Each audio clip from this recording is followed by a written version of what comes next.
קוראים לי אסתר אפריאט פענית ובעלת סלון פאות בבית שמש כבר כמעט עשור.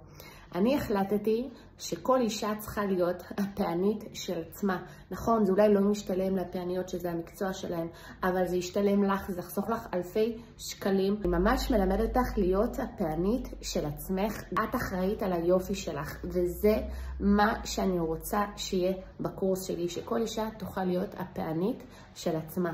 וחוץ מזה שאת יכולה גם לקחת עבודות ולהרוויח על זה כסף, ובו יש בזה תמיד ביקוש, אז אחרי שהצפתי וסיפרתי ועשיתי גוונים ושורש ועבודות יד למאות ואלפי לקוחות בכמעט 10 שנים האחרונות האלה, אני משיקה קורס מהמם, מטורף, פרקטי, בו תוכלי ללמוד איך לתקן, לעצב, לחפוף, לסרק, לעשות עבודות יד לפאה שלך בכוחות עצמך, שתוכלי להיות הפענית של עצמך.